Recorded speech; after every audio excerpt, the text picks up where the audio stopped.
हो गया। हाँ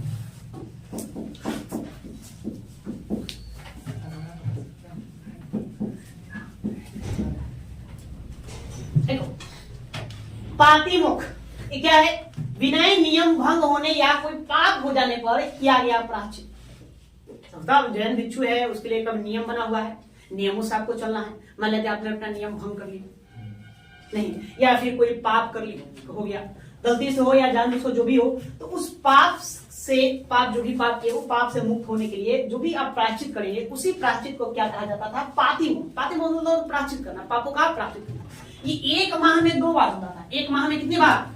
एक माह में 2 बार।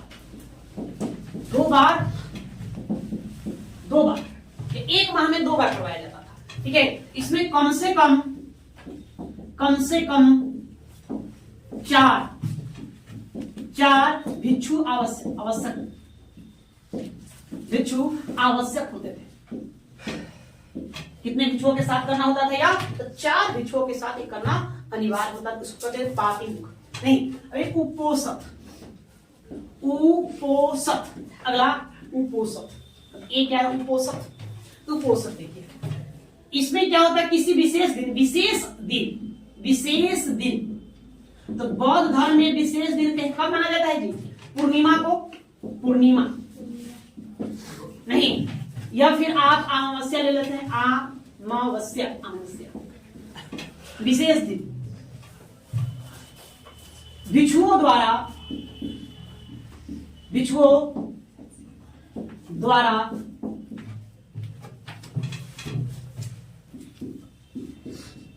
किया गया धर्म चर्चा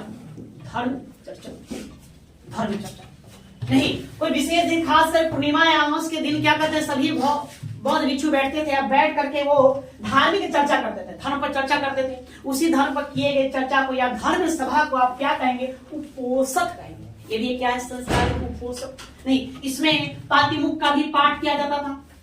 पातिमुख का भी पाठ होता था। इसको ध्यान में आपको रखना है, इसका भी पाठ किया जाता था।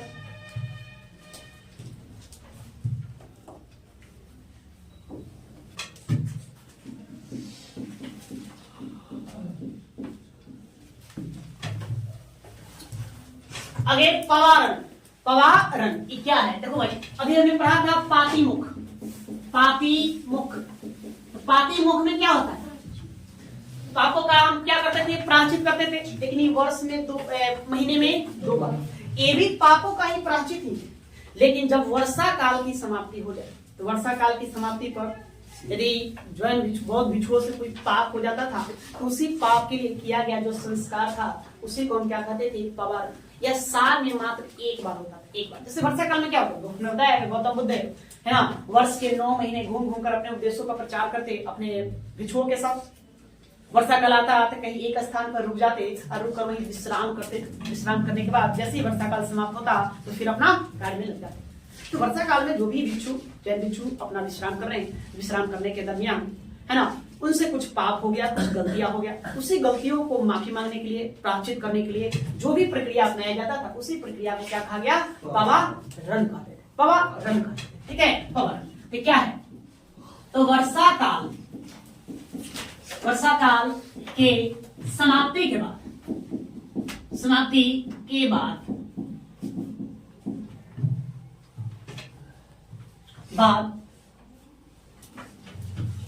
भिक्षुओं द्वारा किए गए पाप का प्रायश्चित।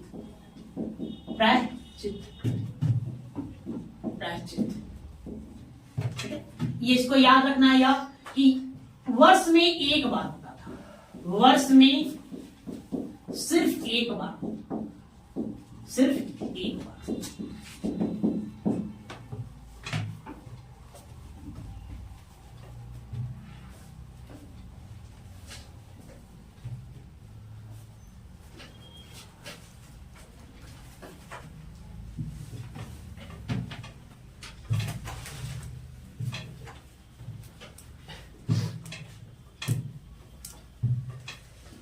तो हमने क्या क्या शब्द देखा?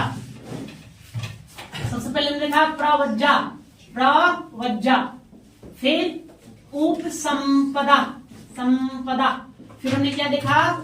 पातिमुख, पातिमुख, और उसके बाद उपोषक, उपोषक, उपोषक, उसके बाद फिर हमने क्या बताया है ना? पवारण, पवारण। इन 4-5 शब्दों पर आपको ध्यान देना है कि हाँ आपसे प्रश्न बनेगा। तो प्रवज्जा क्या? जब कोई बालक हो जिसकी उम्र कम से कम 8 वर्ष हो, वो अपना गृहस्थ संस्कारी जीवन छोड़ करके अपना उस सन्यासी बनने की जो प्रक्रिया होती थी उसे क्या कहते थे? प्रवज्जा कहते थे। इसमें बौद्ध धर्म के प्राथमिक शिक्षाओं को दिया जाता था, माता पिता की अनुमति से यह होता था। उसके बाद उपसंपदा, तो जो एक प्रवज्जा बनता था वो 12 वर्षों के पढ़ाई के बाद, 12 वर्षों शिक्षा ग्रहण करने के बाद अब उसकी बौद्ध संघ में एंट्री दे दी जाती। तो बौद्ध संघ में एंट्री के लिए जो प्रक्रिया अपनाई जाती थी, जो संस्कार अपनाया जाता था, उसे क्या कहते थे? उपसंपदा।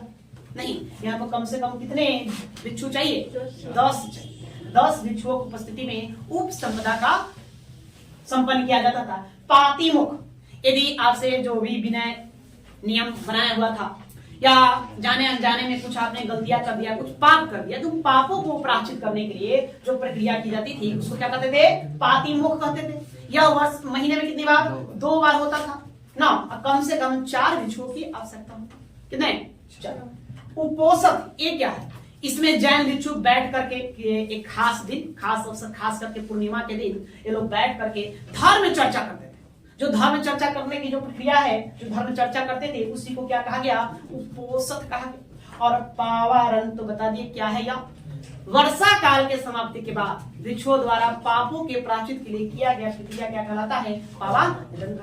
ये आपको 4-5 शब्द है जिस पर आपको ध्यान में देना है, यहाँ से आपसे प्रश्न बनेंगे। ओके, चलो कुछ पंक्तियां और है जो यहाँ लिखना है आपको, लिखिए। ठीक है,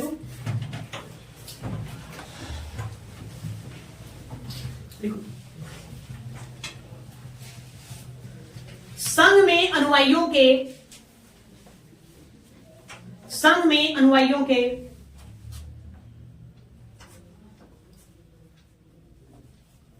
संघ में अनुयायियों, भिक्षुओं का लीजिए, अनुयायियों के अनुशासन के लिए, अनुशासन हेतु दंड का विधान था, दंड का विधान था, दंड का विधान था।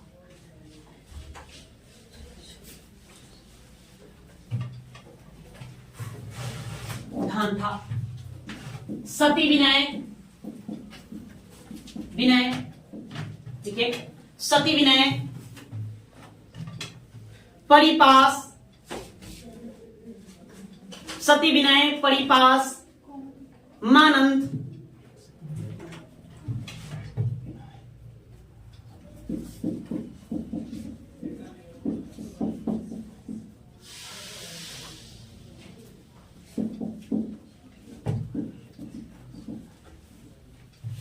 सती विनय, परिपास, मानंद, ब्रह्मदंड,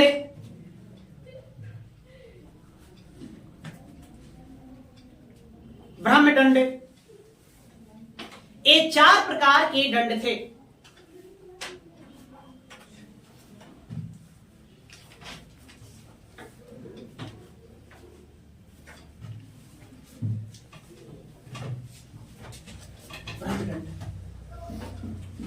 संघ है तो नियम तो बनाना होगा, बिना नियम के कैसे संचालित होगा? फिर तो क्या होगा? सब अपने मन की करने लगेंगे। इसलिए वहां पर अनुशासन बनाएंगे। और अनुशासन में लोग बने रहे, इसके लिए आपको क्या होगा? 2 कार्य, या तो उसको लोभ दो या दंड। लोभ दो, भाई अच्छा कार्य करोगे इनाम देंगे, ये कहो। सरकार अभी क्या करती है? वर्तमान सरकार दंड और लोभ दोनों का प्रावधान करती है। जो अच्छा काम करता है उसको पुरस्कृत करता, पुरस्कार दिया जाता है, पद्मश्री, पद्म विभूषण या अन्य तरह की पुरस्कार दिया जाता है। जो गलत करता है, नियमों को तोड़ता है, उसको क्या कहता है? दंड, पुलिस का भय, कोर्ट कचहरी। तो वहां भी संघ था, तो संघ में क्या किया गया? अनुशासन बनाया गया, नियम बनाया गया, है ना। तो नियमों को जो तोड़ने वाला होता था उसको 4 प्रकार का दंड दिया। कितने प्रकार का? 4। सती विनय, परिपास, है ना, मानंद और ब्रह्मदंड। इनमें सबसे जो ज्यादा जो भयंकर जो दंड था वो कौन था? ब्रह्मदंड। ये सबसे कठोर दंड हुआ करता था। इसमें आपको क्या कर सकते हैं, एक तरह से निकाला की सजा देंगे, संघ से आपको निकाल दिया जाए, संघ से बिल्कुल बाहर। देश निकाला कैसे करते, देश तड़ी पाप, तो वही देश निकाला का सजा एक तरह से संघ से आपको क्या कर दिया जाएगा, यहाँ पर निकाल दिया जाता है। तो सबसे कठोर दंड ये पूछा गया प्रश्न है कि संघ के लिए सबसे कठोर दंड थे, कौन थे, तो ब्रह्मदंड थे। तो लिखो एक पंक्ति और लिखो, इनमें ब्रह्मदंड, इसमें ब्रह्मदंड,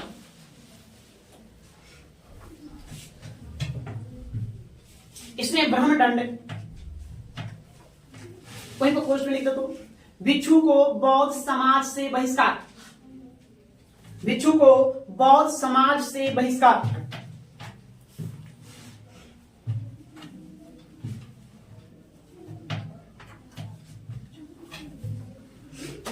भिक्षु को बौद्ध समाज से बहिष्कार हो गया। क्या लिखे, इसमें ब्रह्मदंड सबसे अधिक कठोर दंड था, सबसे अधिक कठोर दंड था।